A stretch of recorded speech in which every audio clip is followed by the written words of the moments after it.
The Marlins have sent down Connor Norby and called up Graham Pauley, signaling a defense-first mentality after Connor Norby's recent struggles.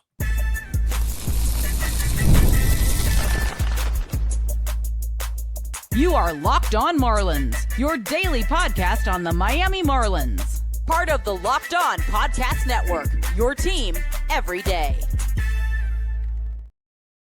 I'm Jamie Goldman, and welcome into another edition of Locked On Marlins. Locked On is now the #1 sports podcast network. Today's episode is brought to you by FanDuel. The biggest stage in world soccer is here. Let there be goals on FanDuel. Visit FanDuel.com to get started now. On today's show, I will preview the Marlins weekend series with the St. Louis Cardinals as the Fish continue to fight for a wild card spot. The Fish only 1.5 games behind the Cardinals, so a big series coming up this weekend. Plus, I will get into the Sandy Alcantara trade rumors, trade discussion, and I'll weigh in on what the Fish should do with their face of the franchise. But I want to start today with yesterday's news that Connor Norby has been sent down to AAA Jacksonville as the Marlins are calling up Graham Pauley from AAA Jacksonville. So Norby goes down and Pauley comes up.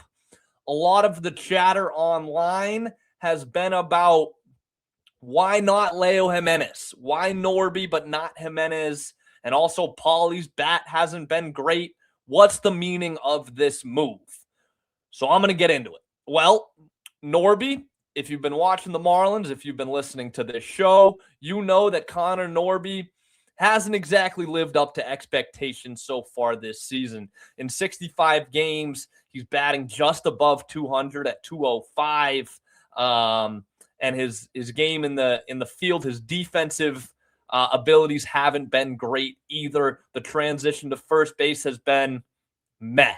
To put it bluntly, it's been okay. It hasn't been glaringly bad where the Marlins have been forced to really focus in on this and make a move. However, it hasn't been great either. He made a couple of errors the other day in the Sandy Alcantara start in that second inning. Sandy was able to kind of work around it, but still, Norby's defense hasn't been the greatest, and his bat hasn't been good either. Comparatively to last year, you're looking at a 205 batting average this season. He bat 251 last year in 88 games. So he was pretty solid that last season for the Marlins, and the Fish were hoping he would take another step forward this season or at least stay on the same pace. But he has really struggled, especially of late. Norby on the struggle bus, and he now gets sent down to AAA Jacksonville. I'm hoping that Norby will follow in the path of Heriberto Hernandez, who really struggled early in the season, and then they sent down Hernandez for a little bit, about 2 weeks, called him back up, and Hernandez has been really good since being called back up. In his last 25 games, Heriberto Hernandez batting .284 with 7 home runs and 17 RBIs. So Hernandez really seemed to have benefited from being sent down a little bit, being able to develop a little bit more, work on his mechanics, kind of take a reset and go down to AAA before being called up. And he's played really well since being called up. But I want to get more into this move. And really, there's 3 moving parts with this move, with Norby going down, Pauley coming up, and then Jimenez staying put on the major league roster. Ethan Ibe has been talking about this week as well, talking about the potential of a Norby or a Jimenez going down, and it ended up being Norby. I think me and Ethan both were more so expecting Leo, but the Marlins went with Norby, and as I mentioned a moment ago, I'm hoping this is not a long-term, we don't want you to come back up. I don't think that's what the Marlins are thinking here. I think they're not giving up on Norby by sending him down. They're just hoping he can reset, give him a little bit of a breather because the pressure's really been on him. He's been pretty much an everyday guy for the Marlins this season, and the pressure's continuing to build, and he continues to fold at the plate time and time again. He hasn't been very good, and now his defensive game has kind of continued to struggle as well. So I think the Marlins kind of looked at this and said, none of them are hitting well. When you look at the three, Jimenez, Norby, or Pauley, not one of them is hitting well. Real quick, I'll run you through Jimenez's stats. Jimenez batting 177, so he's under 200 right now, kind of been a zero at the plate. But Jimenez is solid defensively. He gives a defensive boost, and as does Graham Pauley. Pauley's really struggled in his time with the Marlins this season. In 33 games at the major league level, batting 165 this season with 1 home run. And his numbers in AAA haven't been much better. In 26 games in AAA so far this season, he's batting 237. He does have 5 home runs, so the power numbers a little bit better down in AAA for Pauley. But I'm not looking at the bats right now. That's the point I'm trying to get to here. I think the Marlins kind of looked at this and said, no matter who that last guy on the roster is going to be, whether it's Norby, Jimenez, or Pauley, this is coming off the move to send down Christopher Morel as well. You're looking at these guys and saying, none of them are hitting well. We're not getting offense from any of the three. So what are we doing? Trotting this guy out, Norby, who we have seen consistently, his bat hasn't been there for whatever reason. And also, he's hindering us on the defensive side of the ball. So if we're going to have someone in the lineup that is consistently not playing well offensively, we might as well have someone in there who at the very least can be solid and reliable defensively. And I think that is the main crux of this move, to bring up Pauley and send down Norby, as well as hoping Norby gets that reset moment and able to kind of go down, work on his mechanics, work with those coaches down in Jacksonville, and hopefully get hot down there to eventually be called back up and make an impact on this major league roster. So it's Graham Pauley as well as Leo Jimenez probably going to take up the bulk of that first base role, with maybe Kyle Stowers in there as well.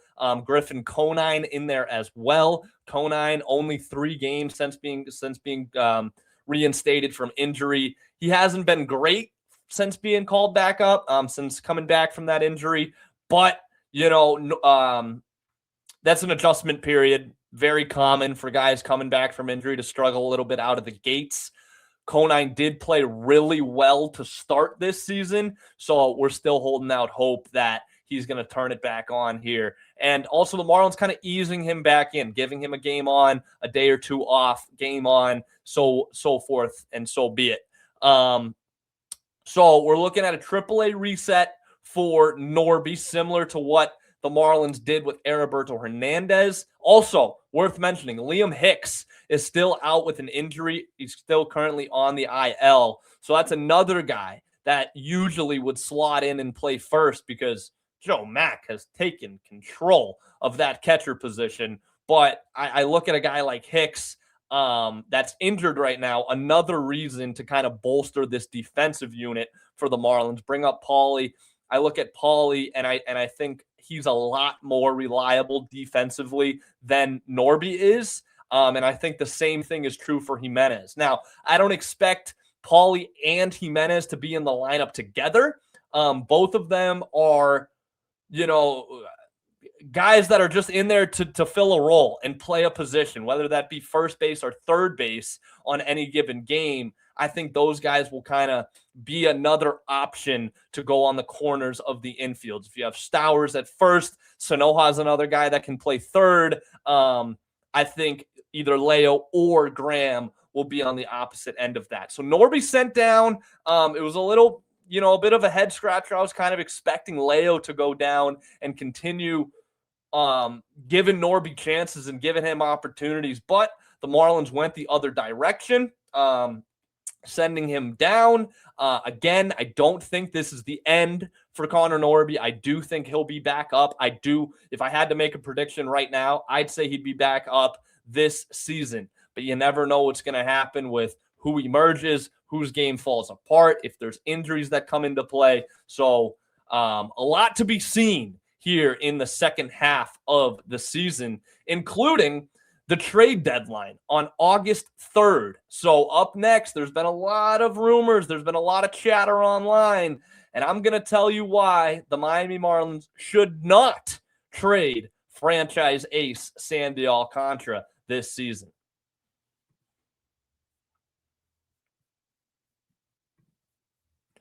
If Cash App could give me a discount at one place, it'd probably be the ballpark. I go there so much and I could save even more on hot dogs and ice creams and drinks, all kinds of stuff out in center field. And Cash App can do way more than you think to make your money work for you. If you direct deposit at least $300 in paychecks each month and use the Cash App card for purchases, you can earn interest on your savings, no hidden fees, no minimum balance requirements. Also, you can hit your savings goals even faster by turning on roundups on your Cash App card.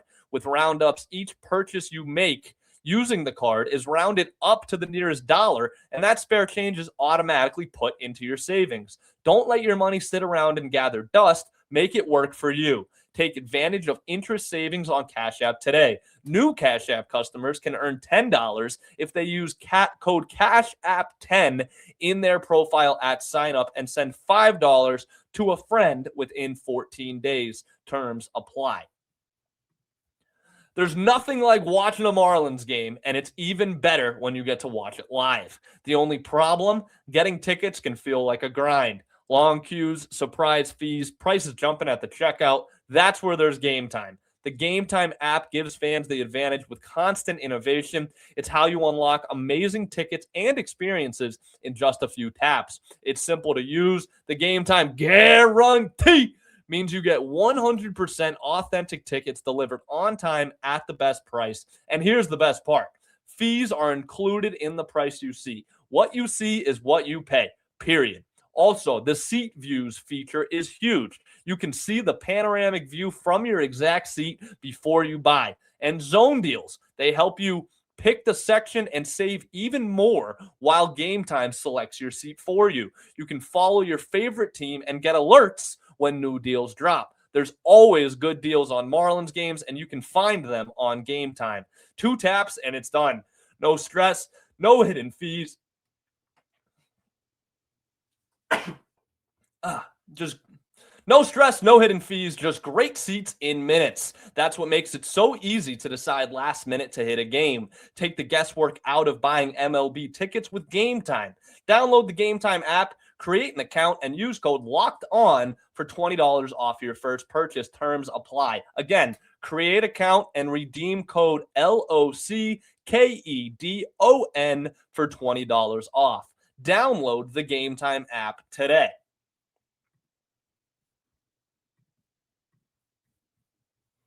Baseball is back, and to celebrate, I'm giving you a full month of the Everydayer Club for free. Go to lockedonmarlins.supercats.com and use code FINALLY. You'll unlock every episode ad-free and get access to our private listener group chat. Tap the link in the show notes and use code FINALLY to claim your free month. Now, the Marlins, 1.5 games out of the playoffs. They are exactly at the midpoint of the season. 3 games above 500 and playing the best baseball in Major League Baseball so far in the month of June.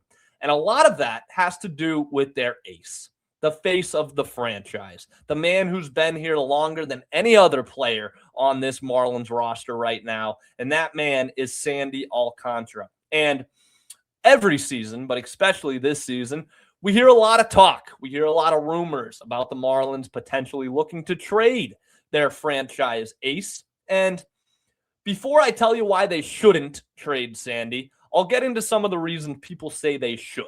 Sandy's in the final year of his contract. After this season, the Marlins have a club option for next year.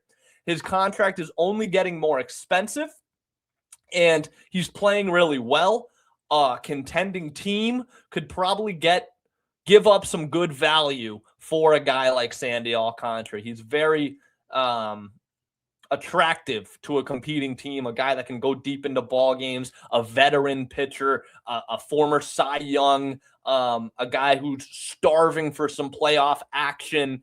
I understand all of that, and I do see that the Marlins could bolster their future up by trading a guy like Sandy and trying to maximize his value. That being said, I think it's finally time the Marlins take care of their franchise greats. My light's flashing. It just went out, but we're going to deal with it for right now. Sandy's in the final year of his contract, but the Marlins have never, in the history of their franchise, taken care of their franchise great, of their face of the franchise. They have consistently traded guys like Giancarlo Stanton, Christian Yelich, Miguel Cabrera. The list goes on and on and on. However, this is a new era of Marlins baseball. Peter Bendix is at the helm now with this Marlins team. And Bendix has shown in the past with the Tampa Bay Rays, he wants to build a winner.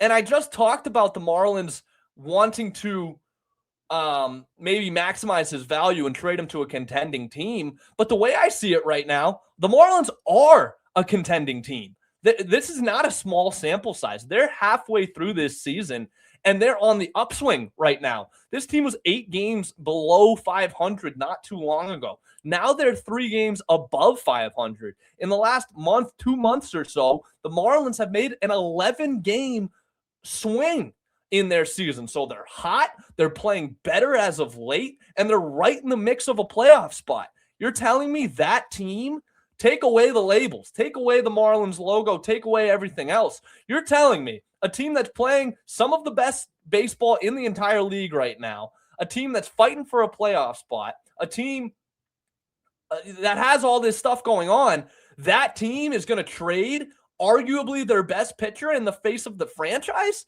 Doesn't make a lot of sense to me. I want to run through Sandy's numbers. He's 8-4 this season.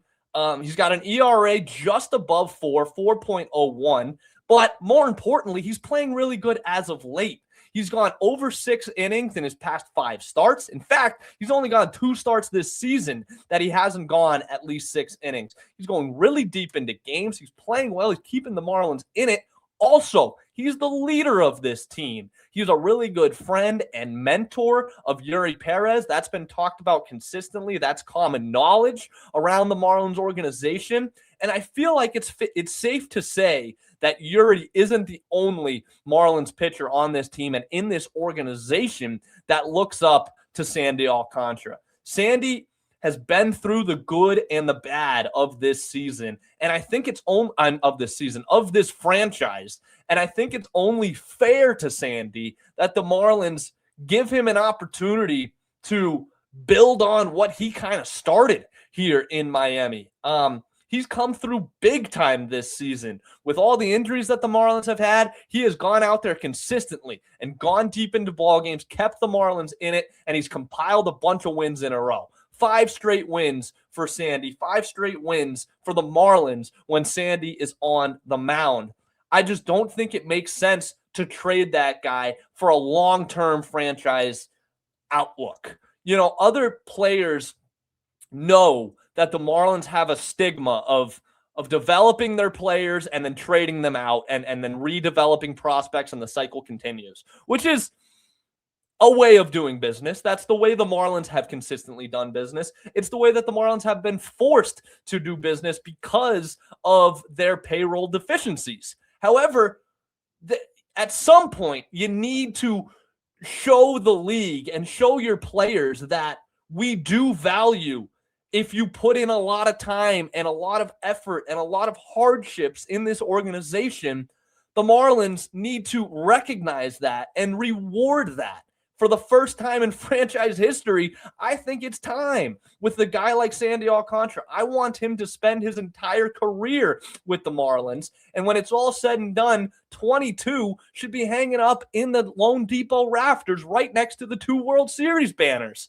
Listen, I get riled up when I talk about things like this because you got to take care of your franchise's favorite son. And that's what Sandy is right now. Also, from a baseball perspective, I don't think it makes sense to trade him. Yes, you could probably get a decent haul back for Sandy, but truth of the matter is the majority of that haul is always prospects. And Prospects are exactly what they are. They're prospects. You never know if a prospect is actually going to pan out. We've seen great prospects. We've seen guys completely flop. So you're taking a gamble. You're trading your franchise's best player, a guy that's in your top 10 all time in your franchise, probably top 3 pitcher in your franchise all time, your all-time leader in strikeouts.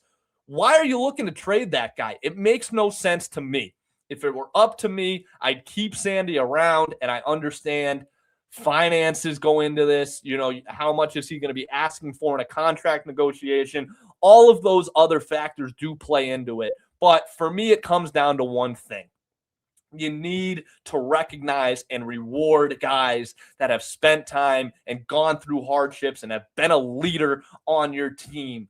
We're seeing this more and more in professional sports now, where loyalty isn't a thing anymore, both from a team to a player and from a player to a team. We see guys in the NHL, captains of teams, force their way out of situations. We see it in the NBA as well, with star players getting moved all the time. And we see it in baseball too. But at some point, you got to go back to the old school roots and take care of a guy like Sandy Alcantara. Coming up, I'm going to preview the Marlins weekend series with the Cardinals. Marlins fighting for a playoff spot. This could be a big swing series for the Fish, so I'll get into all of that. Plus, I'll give you this weekend's Goldies guarantee.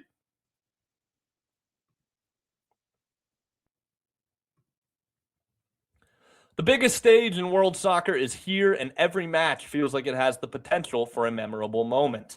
One goal can completely change the energy of a game, shift momentum, and alter the outcome in an instant. That's what makes this tournament so exciting, from the opening whistle to final kick. Now, FanDuel is giving fans another reason to stay locked into every match with every goal pays. Bet on a match and get bonus bets for every goal scored in that match. More goals means more bonus bets. All you have to do is turn on your token.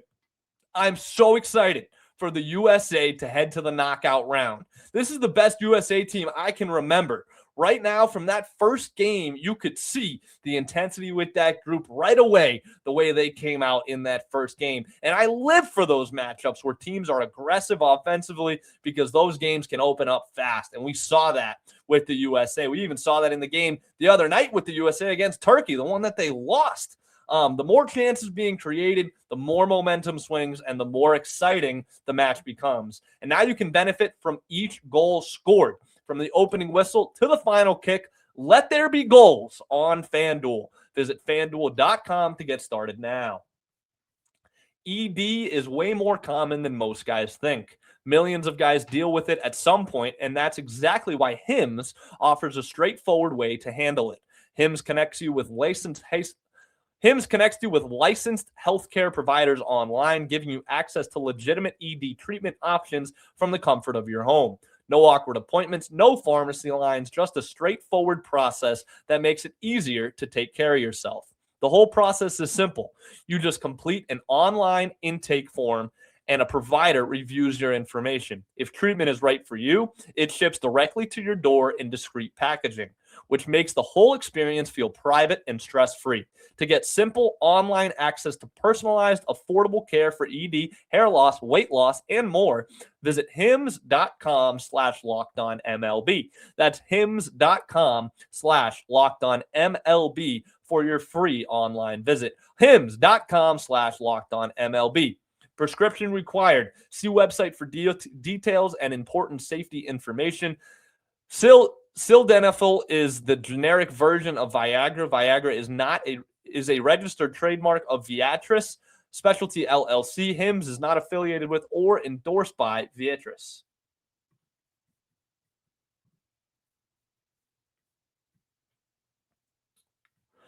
We will wrap the show today talking about the big series the Marlins have on tap this weekend. Fish heading to St. Louis for a 3-game series with the St. Louis Cardinals. And this is a big one. If the Fish want to keep gaining ground in the wild card race, this weekend is big.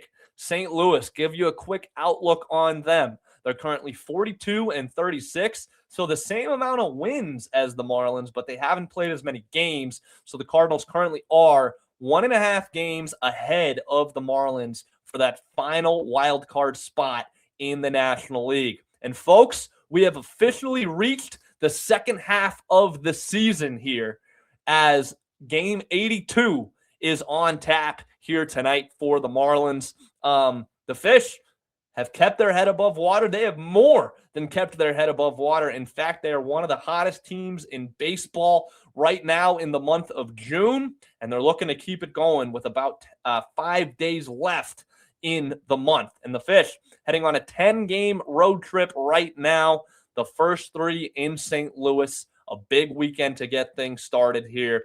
And Marlins' best pitcher gets it started tonight. Max Meyer gets the go tonight for the Marlins against Dustin May. That's your matchup for tonight. If you know, Max Meyer has been on a tear this year. 8-0 record. He hasn't lost a start with that 2.80 ERA, keeping his ERA south of the 3 mark. Very solid work from Meyer so far this season. Marlins, good things happen when Max Meyer takes the hill. They've won 4 straight Max Meyer starts, most recently against the San Francisco Giants. Meyer only went 5 innings in that one, 7 hits allowed. He got roughed up a little bit, but he worked through it and only allowed 2 earned runs in that one, put the Marlins in a position to get a win, and they did. Meyer earned the win on that one. Quickly on his history this season against St. Louis, because there is some. He faced St. Louis on April 20th. He went 5 1/3 innings pitched, only allowed 3 hits and 2 earned runs. So another solid outing from Meyer. He's pitched well against this same St. Louis lineup before, and the Marlins won that one 5-3. Quick look at May on the other side of things. He's been okay. 5-6 record so far this season with a 4.30 ERA. But what I find interesting, small sample size, but I want to take a look back at his 2 most recent starts. 2 starts ago, arguably his best start, not arguably, it was his best start of the season. May went complete game shutout, only allowed 1 hit, was 1 hit away from throwing a no-hitter. So definitely his best work of the season with that complete game shutout. But then he followed it up with probably his worst start of the season. His most recent start, he went 2 innings. He really got roughed up in those 2 innings. 6 hits, 6 earned runs, 2 home runs in that ball game, and he was out of there before recording an out in the 3rd. So which version of Dustin May are we going to see here tonight? Not to be confused with new Dallas Mavericks head coach Dusty May. We're talking about Dustin May, the right-handed pitcher for the St. Louis Cardinals. So that's tonight. Tomorrow will be a bullpen game for the Marlins against Andre Pallante for the Cardinals. Pallante has been pretty good for the Cards this season. 9-4 record, 3.59 ERA. And St. Louis has won 6 straight of his starts. He has earned the win in 5 of them. So Pallante has played pretty well this year as well. Series wraps up with Tyler Phillips taking on Kyle Lay. Phillips in 21 appearances so far this season, 1-2 record, 3.09 ERA, but he's only started 5 of those games. He's coming off his longest and one of his best starts of the season against the Texas Rangers, where Phillips went 6 innings, allowed 5 hits, and only 2 earned runs. So a quality start from Phillips in that one. But if you remember, that was the first game of that Rangers series. It was a tough back-and-forth kind of game. The offense couldn't do enough, and the Marlins fell 4-3 in that one. But I got to shout out Phillips. He's doing a really good job filling the gap right now with all of the starting pitchers' injuries. The Marlins have asked him to do a lot of different things so far this year, and he's done a good job. He hasn't complained, and every different role he's been in, he's done a pretty good job in each of them, whether that be a low-leverage guy out of the bullpen, a guy out of the bullpen that they rely on heavily in big moments, or a guy out of the bullpen they're looking to stretch out, give you 2-3 innings in a ball game. And now as a starting pitcher, they've asked Phillips to do a lot, and he has responded each and every time. So he'll wrap things up for the Fish on Sunday in St. Louis as the Marlins look to gain some ground. I don't want to get ahead of myself, but by the end of this weekend, the Marlins could have possession, at least a share of possession, of that third and final wild card spot in the National League. So I'm going to wrap this thing up with a Goldie's guarantee for this weekend. It's been a while since I did a Goldie's guarantee. It seems I'm always doing the show either on an off day or the second day of a series or the third game of the series. If you followed this show, I try to do one before each and every series. But for this weekend against St. Louis, it may surprise you, but I'm looking at Jacob Marsee. And the Goldie's guarantee, Jacob Marsee will have 3 or more hits in this series. I know he has been arguably the Marlins' worst hitter of this season as a whole. He's been bad. But I want to point a couple of things out to you. He's been I don't want to say very good, but he's been significantly better on the road than he has in Lone Depot Park. That doesn't make a lot of sense, but it's true. In Marsee's last 20 road games, batting .250, 2 home runs, 4 RBI, that's a solid player. A .250 batter, couple of home runs, making an impact with his bat, that's pretty good. Last 20 games at home, batting .182. So a big difference there. .250 on the road, .182 at home. One more thing I want to point to. Marsee versus the Cardinals earlier this season, he went 4 for 11. He was the best hitter on the Marlins in that series. He also had a home run, 3 RBIs. He added a stolen base, and he was seeing the ball well with 2 walks in that series as well. So I'm looking at Jacob Marsee to turn it around this weekend, get a couple of hits. 3 hits will cash the Goldie's guarantee. So Goldie's guarantee, Jacob Marsee, 3 or more hits this weekend against St. Louis as the Marlins look to gain some ground in that wild card race. That's going to do it for me today. I want to thank everybody for tuning in to Locked On Marlins today. We'll be back with you on Monday to give you the recap of this weekend series. We'll let you know if the Goldie's guarantee hit or not with Jacob Marsee, and we'll get you set for the rest of the road trip. That's all coming up on Monday. I want to make sure everyone subscribes and follows Locked On Marlins so you get all of our latest episodes. You can find me on social media, Jamie Goldman 66. You can find us, LO_Marlins, on social media as well. And if you never miss an episode, the Everydayer Club is built for you. Get Locked On Marlins ad-free plus members-only Discord access and more. Head to lockedonmarlins.supercast.com to join the club. And for those of you on video, we send you to the first ever 24/7 national Locked On Podcast Network YouTube channel, so go check that out. And for those of you on audio, your second listen, go check out Locked On MLB. That's going to do it for me today. Have a good day, everybody. And as always, go Marlins.